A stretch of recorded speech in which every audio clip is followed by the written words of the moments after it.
శ్రీ శ్యామాయ నమ. అందరికీ నమస్కారం.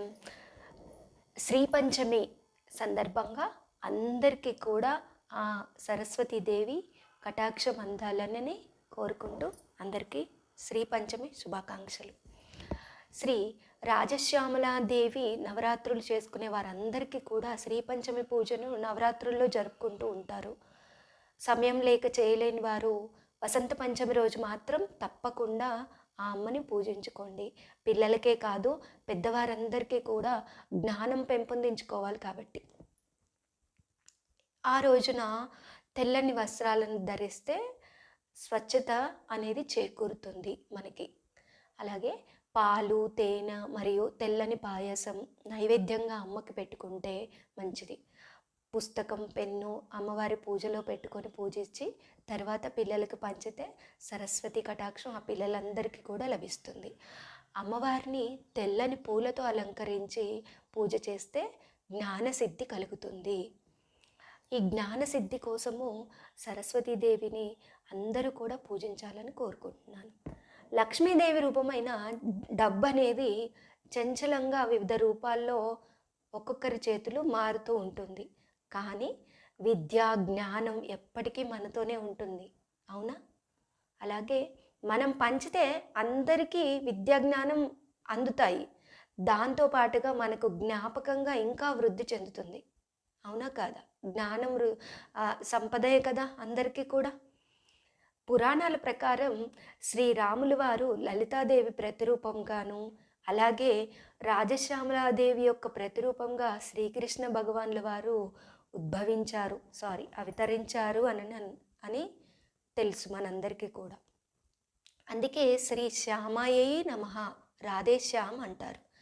శ్రీకృష్ణ భగవాన్ల వారు పాండవులకు రాజ్యాన్ని ఇప్పించిన తర్వాత కొన్ని ఉపదేశాలు చేశారటండి. ఏంటి ఆ ఉపదేశము అని అంటే, అందులో భాగంగా మీ యొక్క రాజ్యాలన్నీ కూడా సస్యశ్యామలంగా ఉండాలి అని అంటే ప్రతి ఒక్కరి ఇంట్లో కూడా ఈ 5 వస్తువులు, ఈ దైవిక వస్తువులు ఉండాలి అని. దానివల్ల జ్ఞానం, ఆరోగ్యం, ఐశ్వర్యం, పాజిటివ్ ఎనర్జీతో కుటుంబం అంతా అభివృద్ధిలో ఉంటుంది అని. అవి ఏం వస్తువులు అంటే, మొదటగా శుద్ధమైన జలం. నీరు ప్రాణశక్తుల్లో ఒకటి, అవునా? అంటే ఇంట్లో నీటిని సక్రమంగా సద్వినియోగం చేసుకోవాలి, వృధా చేయకూడదు. ఇంటికి వచ్చిన అతిథులకు, అంటే మనకి పాతకాలంలో తొట్టిలాగా ఉండేది ఇంటి ముందు, అవునా? ఆ తొట్టి నిండా నీరు ఉండాలి అని చెప్పేవారు. మనకి మన ఇంటికి వచ్చిన అతిథులకు మనం కాళ్ళు కడుక్కోవడానికి చెంబుడు నీళ్ళు ఇచ్చేవాళ్ళం. అది అలాగే ఇంట్లోకి వచ్చిన తర్వాత త్రాగడానికి మంచి నీరు ఇచ్చేవాళ్ళం. అలా చెయ్యాలి, నీటిని అందించాలి అని, అతిథులకు నీటిని అందించాలని, అలాగే సూర్య భగవానునికి నీటిని అందించాలి. మన ఇంట్లో పూజ గదిలో నీటిని ఉంచాలి, నీటిని రోజు మారుస్తూ ఉండాలి, పూజకు నీటిని ఉపయోగించాలి అని. దానివల్ల అది ఒక దైవిక శక్తిగా అయ్యి ప్రాణశక్తిగా మారుతుంది మన కుటుంబానికి. డబ్బును దేంతో పోలుస్తారో తెలుసా అండి? నీటితోటి. ఎందుకంటే నీటిలాగా రూపాంతరం చెందుతూ ఉంటుంది. నీరు ఎక్కువగా ఉండి, నీటికి మనం ఏదైనా సరే ఒక మంత్రం ఇచ్చేసేసి అది తాగడం వల్ల కూడా మనకి ప్రాణశక్తి వస్తుంది. ఆ నీటిని ఒక తులసి ఆకు వేసి మనము దానికి మంత్రం ఇచ్చేసేసి ఎవరికైనా ఇస్తూ ఉంటుంటే అది ఒక ప్రాణశక్తిగా ఉపయోగపడుతుంది. సో జలానికి అంత ఇది ఉంది. మనము జలం పట్టుకొని మనం ఒక పాత్రలో, రాగి పాత్రలో కానీ ఎందులోనైనా జలం తీసుకొని దాన్ని మంత్రం ఇచ్చి నాకు మనీ పరంగా గ్రోత్ ఉండాలి అని మనము ఆ వాటర్కి ఇస్తూ ఉంటుంటే కూడా మనకి ఆర్థికంగా నిలదొక్కుకోగలుగుతాము, అభివృద్ధి అనేది కనబడుతూ ఉంటుంది. సో జలానికి అంత ప్రాముఖ్యత ఉంది కాబట్టి నీటిని సద్వినియోగం చేసుకోవాలి. అలాగే మన ఇంట్లో ఉన్న నీటి పాత్రలన్నీ కూడా నీటితో నిండి ఉండాలి. ముఖ్యంగా మనకి వాష్రూమ్స్లలో కానీ మన బకెట్లు వాడుతూ ఉంటాం, ఆ బకెట్స్ ఎప్పుడు కూడా పూర్తిగా నీటితో నిండి ఉండాలి. వన్స్ మనం యూజ్ చేసుకున్న తర్వాత మళ్ళీ దాన్ని నీటితో నింపి పెట్టాలి. ఒకవేళ బకెట్ వాడట్లేదు అని అంటే, వాటర్ లేవనంటే బోర్లించి పెట్టడం అలా చేయాలి. నీటిని నింపుకొని ఉంచాలి అనేది మొదటి వస్తువు అండి. రెండో వస్తువు గంధం. గంధం అనేది చెక్క గంధం అండి, ప్యూర్ చెక్క గంధము పూజలో ఉంచుకోవాలి. పూజలో మన విగ్రహాలకు, ప్రతిమలకు, దేవుని ప్రతిమలకు గంధం పొట్లు పెట్టాలి, చెక్క గంధం పొట్లు. ఆ సువాసన పరిమళంతో ఇల్లంతా శుద్ధి అవుతుంది. అలాగే మనం ప్రతి ఒక్కరం కూడా నుదుటిపై గంధం పొట్టు పెట్టుకోవడం వల్ల అది ఆ మనిషికి ఆ గంధం పొట్టు అనేది శ్రేయస్సుకి, అతని యొక్క ఎదుగుదలకు ఒక అయస్కాంతం లాగా మారుతుంది. శ్రేయస్సు అంటే రక్షగా ఉంటుంది గంధం పొట్టు. సో గంధాన్ని ఉపయోగించుకోవాలి. మూడో వస్తువు స్వచ్ఛమైన ఆవు నెయ్యి. ఆవు నెయ్యి అంటే మనకు తెలుసు, గోమాత, లక్ష్మీదేవి రూపం. పవిత్రమైన ఆవు నెయ్యి పవిత్ర లక్ష్మీదేవి రూపం. నెయ్యిని పూజలో ఉపయోగించుకోవాలి, రోజువారీ జీవితంలో, ఆహారంలో వాడుకోవాలి. అందరూ నెయ్యి వాడితే లావు అవుతారంటారండి, అది కరెక్ట్ కాదు. నెయ్యి ఈ మధ్య కాలంలో చాలామంది కాన్స్టిపేషన్ ప్రాబ్లం పోతుంది అని హాట్ వాటర్లో కొంచెం ఒక స్పూన్ నెయ్యి వేసుకొని తాగుతున్నారు. సో నెయ్యి మన జీవ ప్రక్రియని సరైన మార్గంలో ఉంచుతుంది. కాబట్టి నెయ్యి ఉపయోగించుకోవాలి. దానివల్ల మనకి బాడీకి ఎనర్జీ పెరుగుతుంది.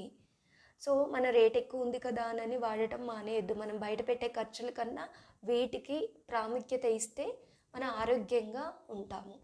సో ఈ పవిత్రమైన నెయ్యి అనేది దీపంలాగా పెడితే ఐశ్వర్యాన్ని ఆకర్షిస్తుంది.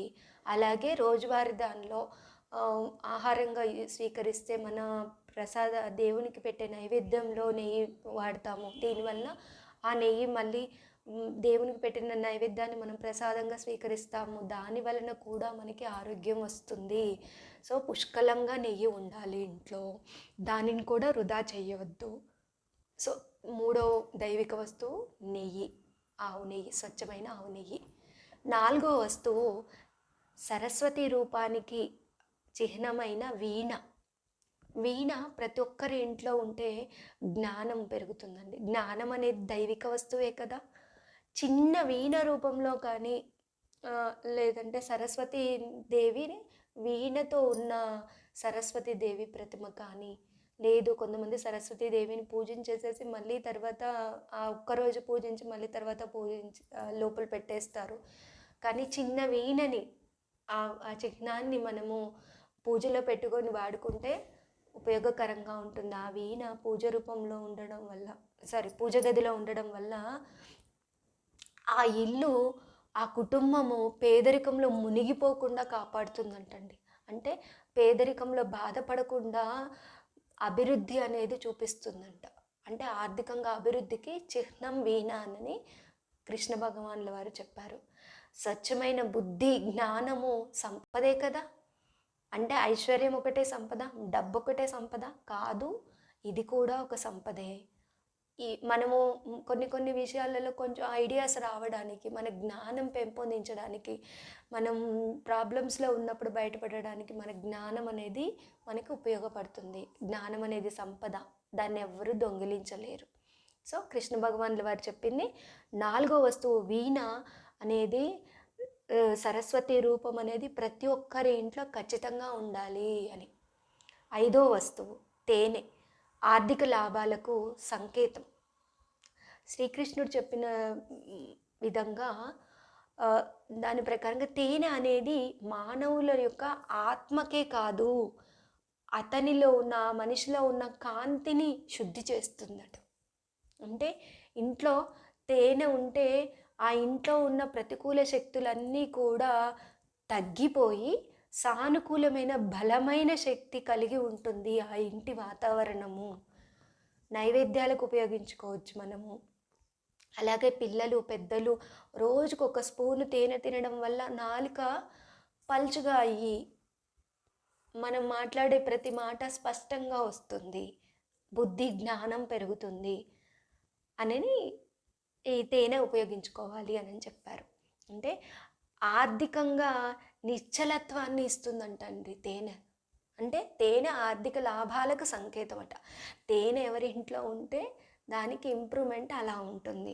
మనం ఏదైనా ఒక మంచి విషయం విన్నప్పుడు పంచదార నోట్లో వేసుకోమంటారు, అలాగే తేనె కూడా తీసుకోవచ్చు. అదే మనం ఏదన్నా ఒక కొత్త పని, ఒక జాబ్ కోసము, లేకపోతే ఇంటర్వ్యూ, ఏదైనా ఎగ్జామ్కి వెళ్తున్నప్పుడు తేనె కొంచెం తీసుకొని వెళ్ళడం మంచిది. అంటే కొంచెం నాలుక మీద అలా వేసుకొని తర్వాత బయటికి అడుగు పెడితే చాలా మంచి శుభ ఫలితాలు పొందుతారు. అంటే ఆర్థికంగా అనిశ్చితంగా ఉన్న అవకాశాలను తొలగించేసేసి, దుబారా ఖర్చులను తగ్గించేసేసి, ఆర్థికంగా ఎదుగుదలకు ఇవన్నీ కూడా ఉపయోగపడతాయి. సో శ్రీకృష్ణ వారు చెప్పిన ఇవన్నీ కూడా నేను బుక్లో చదివాను, అలాగే మా గురువుగారు చెప్పారండి. సో ఇవన్నీ కూడా మీకు అందరికీ ఉపయోగపడతాయి ఈ వీడియోలో ఉన్న ఇన్ఫర్మేషన్ మొత్తం అనుకుంటున్నాను. ఈ వీడియో కనుక మీకు నచ్చినట్టయితే ప్లీజ్ లైక్ చేయండి, షేర్ చేయండి మీ ఫ్రెండ్స్ అందరికీ కూడా. నా ఛానల్ని సబ్స్క్రైబ్ చేస్తారని ఆశిస్తున్నాను. Thank you so much.